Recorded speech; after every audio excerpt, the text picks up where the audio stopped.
Welcome to knowledge elevator. ये है day trading के लिए एक चार्ट रिव्यू। आप देख सकते हैं जैसे ही दिन की शुरुआत होती है कैंडलस्टिक बनती है हाई विक के साथ, तो यहाँ पर रेजिस्टेंस नोट होती है। वॉल्यूम हाई है लेकिन ट्रेड नहीं लेंगे बिकॉज यहाँ पर रिस्क ज़्यादा है। उसके बाद थोड़ी सी शॉर्ट वॉल्यूम कैंडलस्टिक्स बनती है, थोड़ा साइडवेज ऊपर नीचे जाता है मार्केट, फिर उसके बाद प्राइजेस ऊपर जाते हैं, वॉल्यूम भी ऊपर जाती है, तो थोड़ी सी उम्मीद सी नज़र आती है। पर क्या यहाँ पर ट्रेड ले लेनी चाहिए, बट वो भी रिस्की है। वो किस लिए? क्योंकि ओवरऑल पिक्चर में जो है वॉल्यूम अभी भी नीचे ही है, वॉल्यूम में जान नहीं आ रही है। प्राइजेस ऊपर जा ज़रूर रहे हैं लेकिन वॉल्यूम साथ नहीं दे रहा है। इसके बाद एक स्मॉल कैंडलस्टिक बनती है जिसके बाद की एक काफ़ी हाई एफर्ट की कैंडलस्टिक बनती है, लॉन्ग जाता है, ऊपर को जाता है, बुल का काफ़ी अच्छा एफर्ट दिखता है और प्राइजेस भी साथ देते हैं, ऊपर को जाते हैं। तो क्या ये मान लेना चाहिए कि अब यहाँ ट्रेड ले लेनी चाहिए? इट डिपेंड्स कि आपकी रिस्क पॉलिसी कैसी है। जो मेरा पर्सनल पॉइंट ऑफ व्यू है, अगर मैं उसे देखूं तो ओवरऑल पिक्चर को लेकर साथ में चलना चाहिए।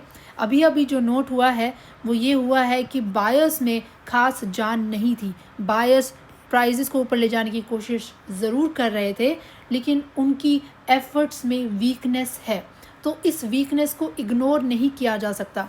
अचानक से अगर एफर्ट्स दिखे भी हैं, क्या वो उस एफर्ट्स को सस्टेन कर पाते हैं, कंटिन्यू कर पाते हैं, क्या उसमें वो जान डाल पाते हैं आगे या नहीं? क्योंकि अभी अभी जो बेस दिखा है वो तो वीकनेस का दिखा है, इसको इग्नोर नहीं करना है।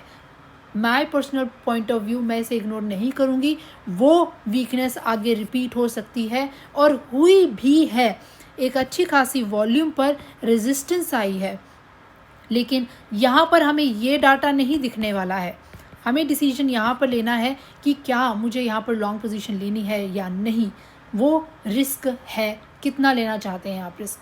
अगर यहाँ पर लॉन्ग पोजीशन लेते हैं तो रिस्क हाई है। अगर आप ये देखते हैं कि अभी अभी बायर्स ने वीकनेस शो करी है उनके एफर्ट्स में और वो वीकनेस रिपीट हो सकती है।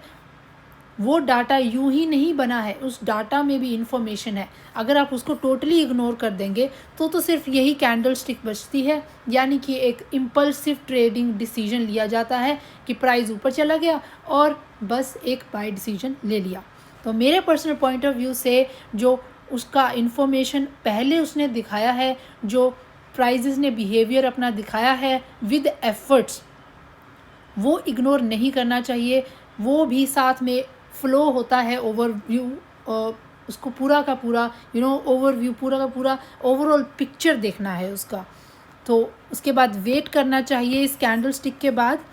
अगर तो ये कैंडल स्टिक के बाद एक अच्छी खासी वॉल्यूम से और अच्छे खासे एफर्ट से प्राइस साथ देते तो रिस्क कम होता और लगता कि हाँ बायर्स कोशिश कर रहे हैं, जेन्युइन एफर्ट्स कर रहे हैं, जो वीकनेस है वो रिपीट नहीं हो रही है। लेकिन यहाँ पर देखते हैं कि वीकनेस ने रिपीट किया है अपने आप को, यहाँ पर रेजिस्टेंस दिख रही है, तो यहाँ पर जो है कंफर्मेशन नहीं मिलती है। So my personal point of view है इज़ कि जो बेस है उसके अकॉर्डिंगली देखना ज़रूरी है कि क्या वो वीकनेस दोबारा तो नहीं शो कर रहा है। रिस्क तो हमेशा ही रहेगा और कोशिश ये रहती है कि रिस्क कम से कम रहे, बिकॉज़ अगर आप एकदम से ट्रेड ले लेते हैं, इम्पल्सिव डिसीजन ले लिया एकदम से, बस इसी कैंडलस्टिक को कंसीडर कर रहे हैं, पुराना डाटा नहीं देख रहे हैं और फ्यूचर का डाटा तो खैर अभी दिख ही नहीं रहा है, तो बस इसी कैंडलस्टिक के बेस पे अगर डिसीजन ले लिया तो वो एक हाई रिस्क हो जाता है। आप चाहे स्टॉप लॉस भी लगा लें लेकिन वो स्टॉप लॉस के हिट होने के चांसेस आप अपने लिए बढ़ा रहे हैं, और अगर वो स्टॉप लॉस हिट हो जाता है तो चाहे तो आपका रिस्क कंट्रोल्ड भी है, छोटे छोटे लॉसेस एक्यूमुलेट हो जाते हैं, इकट्ठा हो जाते हैं, और अगर आप कभी प्रॉफिट कमाते भी हैं तो वो लॉसेस उसको बढ़ने नहीं देते हैं। प्रॉफिट्स कभी दिखते ही नहीं है ओवरऑल पिक्चर में, लॉसेस हमेशा ज़्यादा रहते हैं। इसलिए ये ज़रूरी है कि अपनी ट्रेडिंग डिसीजन क्वालिटी पे ध्यान भी दिया जाए। सिर्फ स्टॉप लॉस लगा लेने से, पोजीशन साइजिंग कर लेने से सब कुछ ठीक नहीं हो जाता। ये मार्केट्स बहुत रिस्की है, इस रिस्क को मैनेज करना बहुत ही ज़रूरी है। इन्फॉर्मेशन को इग्नोर नहीं करना है, उसको साथ में लेकर के चलना है अपनी तरफ से जितना हो सके कि हाँ मैंने लेफ़्ट राइट सब देख लिया है, मैंने इसको कंसीडर करा है, फिर मैं रिस्क ले रही हूँ। तो वो रहता है कि हाँ आई एम डूइंग, मेरी अपनी तरफ से बेस्ट कर रही हूँ एंड इसके अलावा मैं कर भी क्या सकती हूँ। स्टॉप लॉसेस होते ही इसलिए हैं ताकि मार्केट फ्लक्चुएशंस में कभी भी कुछ भी हो जाता है तो उससे वो डील किया जा सकते हैं। लेकिन जानबूझकर या फिर इन्फॉर्मेशन इग्नोर करना कि मैंने तो स्टॉप लॉस लगा रखा है, कोई बात नहीं, देखते हैं जाएगा तो जाएगा, वो अपना रिस्क बढ़ाना होता है। तो चेज़ नहीं करना है, इम्पल्सिव डिसीजंस नहीं लेने हैं, रिस्क को अच्छे से मैनेज करना है।